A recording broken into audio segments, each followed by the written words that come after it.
Greetings, good day, namaste, salbona, veda, and welcome to this week's episode of Rob's 3 R's. We are standing on the steps of this very famous building in Pietermaritzburg, and it is where great soul Mahatma Gandhi's passive resistance campaign was born. Rob is going to be chatting to us today about this very important building in the history of Pietermaritzburg as we embark on our September Heritage Month tour of the city and our very important buildings. So, Rob, hello and welcome again. Yeah, hello. Thanks very much. Great. Now tell me, what is this fancy outfit about before we get started? I know we are playing the box. It's Black Friday. Yes. But then I believe one of the spin-offs from our Heritage Month should be that people in Maritzburg, yes, there's a lot to be dissatisfied about, but let's take great pride in our city's unparalleled heritage. There is no better place in the world to walk in the footsteps of Gandhi and Mandela than in Pietermaritzburg. So I'm saying let's be proud of our heritage. And I'd like to contribute to that. I'm wearing a red cap. Comes out of New Orleans, where they commemorate every year, but that is the birthplace of jazz music, and particularly Louis Armstrong. So they have a festival every year. So I aim, before our next show, to produce a special Maritzburg cap.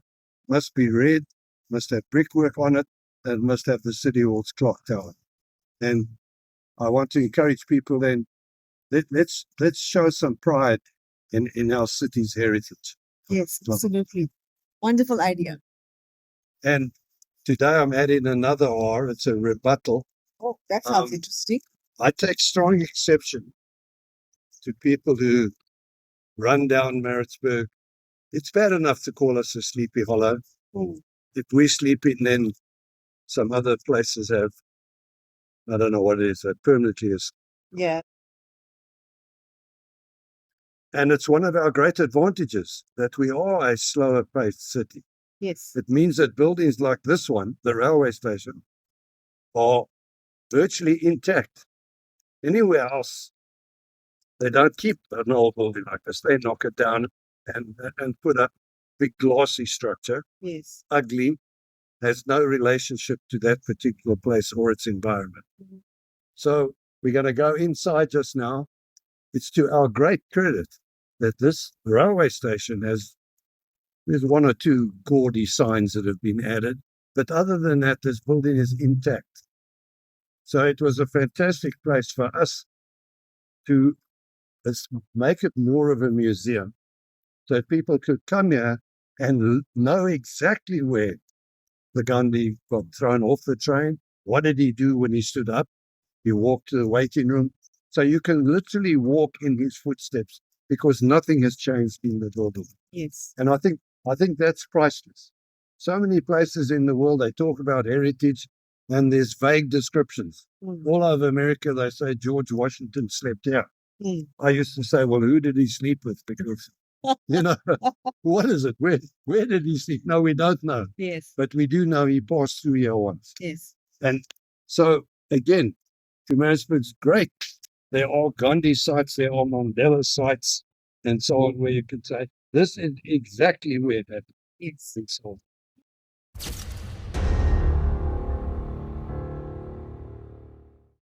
Right, let me start with two quotations.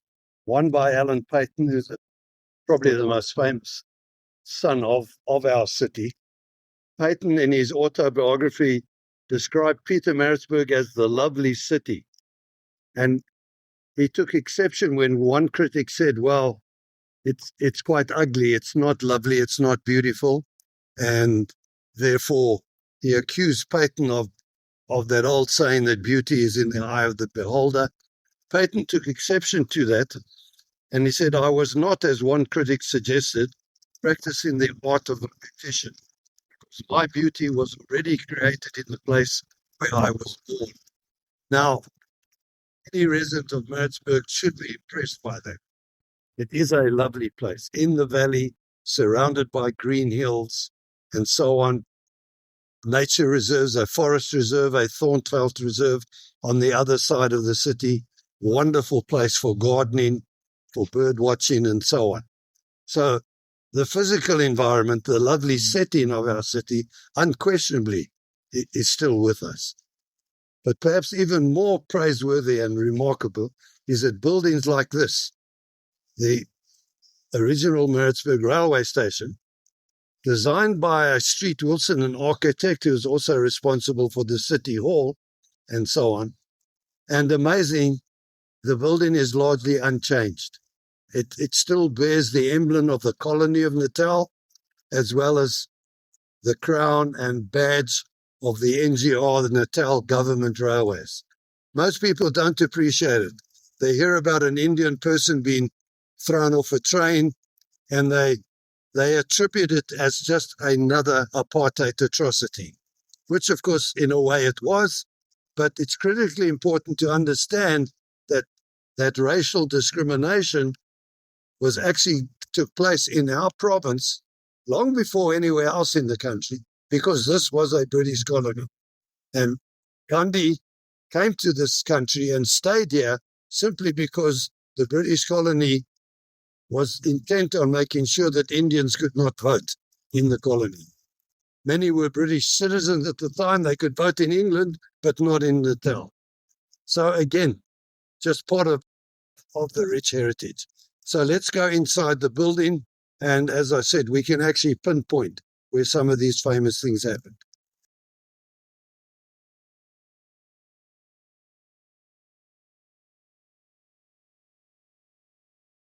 We are standing at the exact spot where, on a bitterly cold night, as Gandhi described it, on June 7th, 1893, he was thrown off the first-class train for not following segregation laws. But my question to Rob is, how do we know that this is the spot, Rob? Do you want to take us through how we came to those measurements and those details? Yeah, sure. Thank you. Yeah, you're right. It's actually a sacred spot. Yes. Anybody from India, when you actually tell them, wait a bit, you standing right there. Yeah. And so on. So whether it's prime ministers, so on, they've all come here. Mm-hmm. So it's almost a sacred place. So we avoided saying X marks the spot, mm-hmm. and we deliberately put the plinth a little bit back and so on. If you'll just come forward now, we look down the platform, and again, this is the original roofing, the original stuff and so on. I was lucky that Maritzburg had one or two railway historians. So they were able to recreate a Natal government mail train of that period. So we knew the exact length of the train.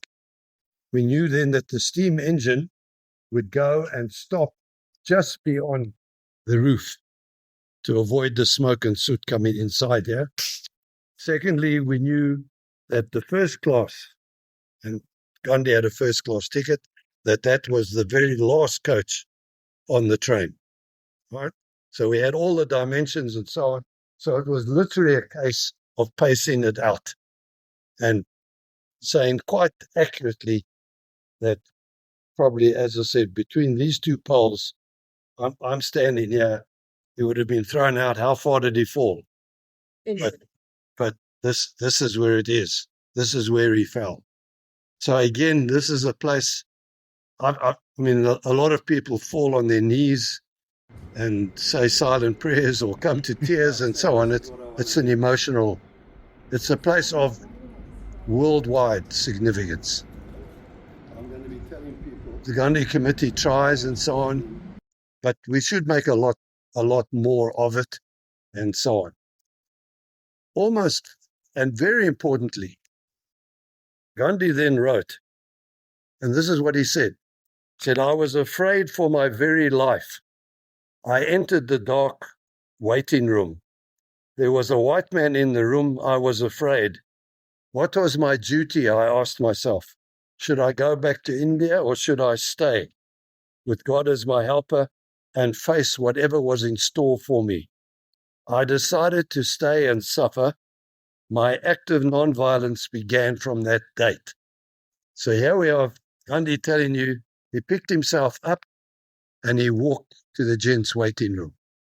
So please follow me. We're going to actually walk in Gandhi's footsteps to the gents' waiting room.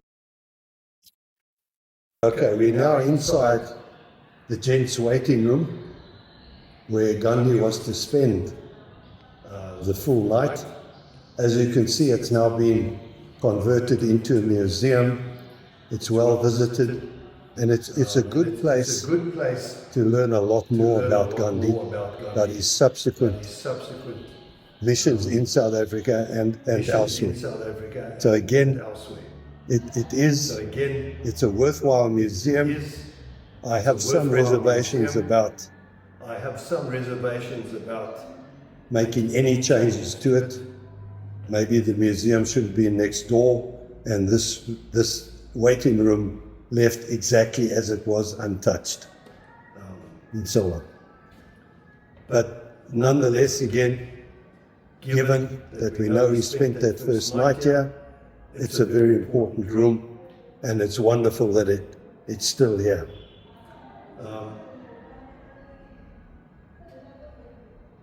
He slept here, and we'll go outside now and I'll point out some of the original benches, the long benches where he probably slept.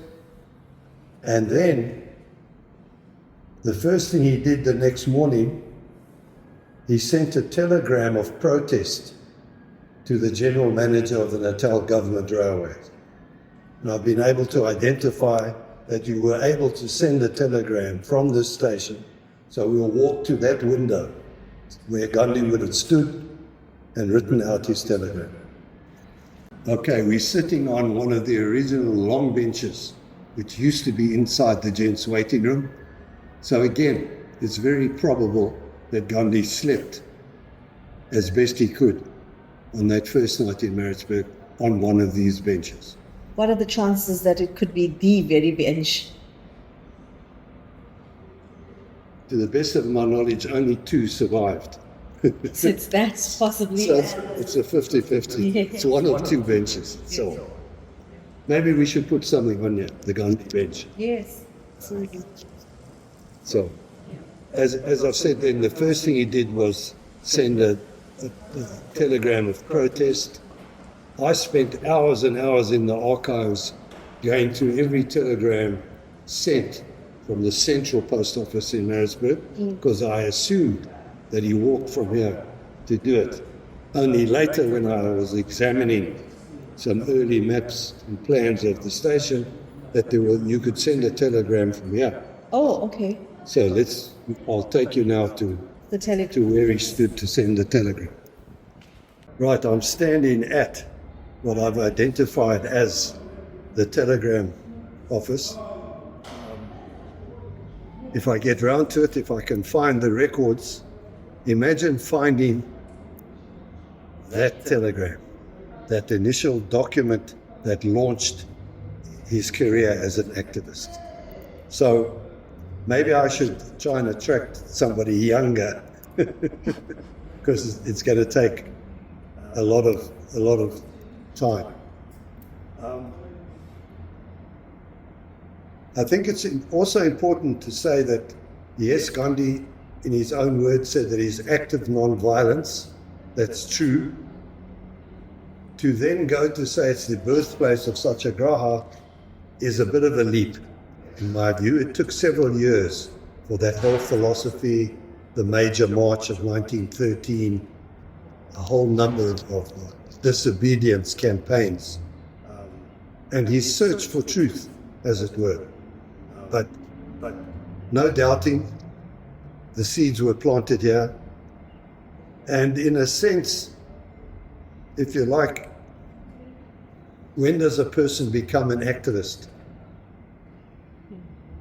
In Maritzburg, you write a letter to the witness, criticizing somebody. That's the first step. You write several letters. You may then take part in a march. Might become the leader of it. So I'm saying there are phases of activity. then as a leader, are you prepared to go to jail? Are you prepared to be a criminal? Okay. And a lot of people would say, no, stop.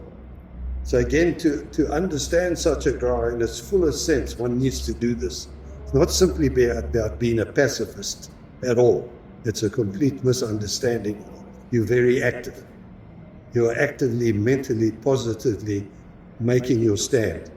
I think you defy the violence that is repressing you.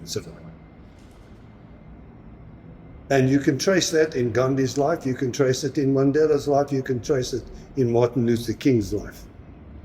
That trail of moving from an active to becoming more active, to becoming a leader, to be prepared to go to jail, and then be prepared to become a martyr. Mandela's famous words from Rivonia, I am prepared, for this I am prepared to die. So you're no longer an activist, you're now a martyr. Okay? And so on. So that journey that Gandhi followed, and as I've said, Mandela and others have also followed, remarkably started from the incident at this station. It's well visited now. We can turn around and see the bust behind us, which tends to show you on the one side that this is a place where a young Indian advocate started that journey of becoming this major world leader that we've come to know. So how does somebody go from being an advocate to a Mahatma? It doesn't happen overnight, but this is the birthplace of that process. Okay, I think it's very fitting that there is a Mandela quotation on this plaque here, because Mandela himself acknowledged that Gandhi had a profound influence on his thinking. Most people think they were very different people, cut from a different cloth, and so on. And if you read closer, you'll find, no, wait a bit. As I said, Mandela was inspired, read Gandhi, and so on. So this side then shows this is what Gandhi became. So in a sense, you can say Gandhi, when he fell on the platform here, he fell as an Indian lawyer. When he got up and walked to the room, when he got up and sent a telegram, he's now started on a new journey. It's almost as if he's changed clothes, which he did do. So he's now famous as a guy who wears his big glasses with and he wears a dhoti and he has a walking stick. Okay. And if we had time, and we'll do it in a follow-up, that's why we put the Gandhi statue in Church Street. So again, for Mr. Alex, and that was remarkable. Archbishop Desmond Tutu unveiled that. And he said, this is a special day. It's an extraordinary day because here we are. Who would believe it? We're unveiling a statue of a black man in the middle of a white city. So again, you can see how Maritzburg has transformed in that sense. So yes, there's still a statue of Queen Victoria, but there's a statue of Gandhi as a leader right outside the colonial buildings. Yeah. So if you look closely there, and we'll do that sometime, you need to spend 20, 30 minutes just looking at the statue from different angles. Because again, you can put a statue anywhere. You know, people say, why didn't you put the statue here? So, well, you could, but when he was here, he was a lawyer. If you want to represent him as a leader of that's not here. So we put it there, and who was he marching against? The colonial government. So let's put it outside the colonial buildings. On the one side, if you look at it, Gandhi's hands out, looks like he's pushing the town hall over too. So I love to go there on a Sunday morning, and when it's quiet, and you can start thinking, what did this man do? And he literally toppled the empire. He did. So they put all these big structures, all these symbols of their authority. Okay, clearly, we're going to have to do a follow-up. There's a lot more to Gandhi in Maritzburg than simply the railway station, as important and unique as this is.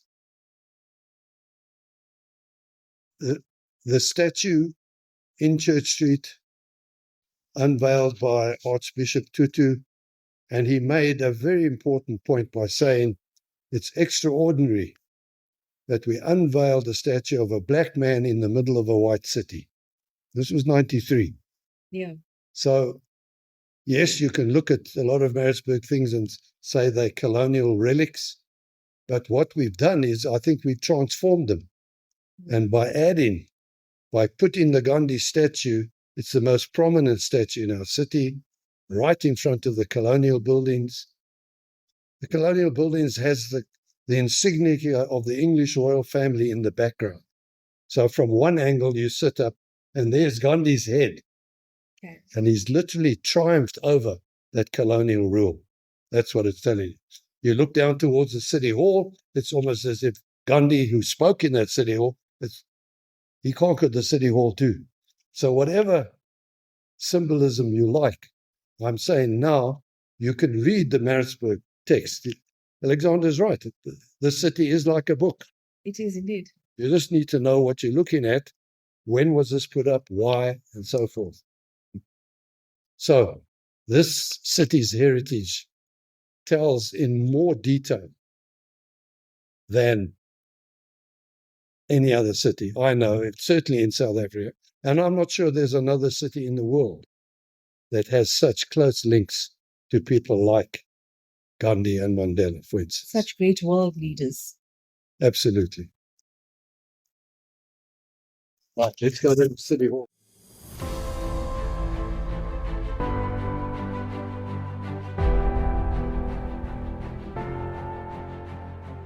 Right, it's well known that Pietermaritzburg's had two city halls. This is the second one. The first one burnt down. I have some ideas about who burnt it down, but that's a subject for another day. But the second one was built on, it was just a bigger, more florid example of that.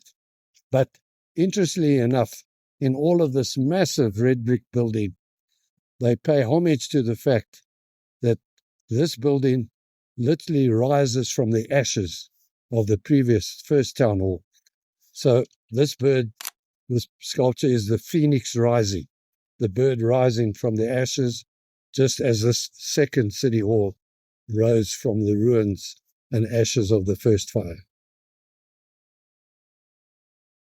All right, continuing on our brief look at some of the heritage sites.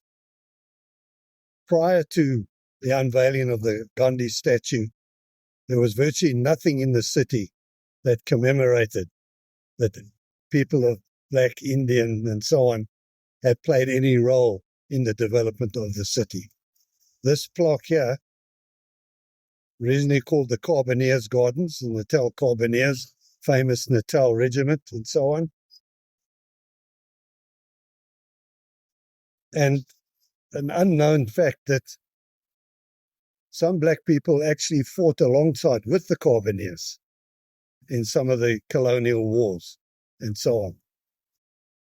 And this thing behind me commemorates the lives of two of those people who gave their lives, black people, defending white colonial rule, as paradoxical as that sounds. So this commemorates the sacrifice of Elijah Kambule, and then somebody they simply described as a loyal native, Katana. Again, complete colonial disrespect, that you don't even bother to, is that a nickname? Who was Katana? Elijah Kambule was a well-known person from the Edendale area, from the Georgetown area. Katana, obviously they deserve better than this. In a follow-up, we'll go out to Georgetown and pick up the story of Georgetown, which is just as important and significant as here. The Carbineers Garden, as I said, was a small place which commemorated white colonial rule, white colonial victories. Again, We enlarged it to make it a more pleasant place for people to sit. And then I'll give credit where it's due. The Carboneers, I think, realized that, in fact, they needed to change and move with the times, that it was one thing to have these memorials, but shouldn't we commemorate the fact that South Africa has gone through a peaceful transition into our new democracy? So we'll go and see the plaque that unveiled and changed the name from the Carboneers Gardens to the Garden of Peace. So, Rob, that was quite an informative session on Gandhi in the city. And I look forward to our next episode. If you'd like to tell us a little bit of what we can look forward to in our next episode. Certainly. Well, look, thanks for that. We just scratched the surface today. Yes. Behind me is the old Supreme Court, now the Tatham Art Gallery. Gandhi, as an advocate, appeared on at least 2 occasions in that very building. And of course, right across the road from the Supreme Court is the second City Hall. We need to do justice to that building. Yes. It's famous as the start of the Commonwealth Marathon, but there's a lot more to it than simply that. And I'm sure you would know quite a lot about it, because I'm led to believe that you've spent a good portion of your life here. Yeah, 26 years. That's remarkable, eh? 26 years, yeah. So I know pretty much every nook and cranny. And we look forward to hearing all about that.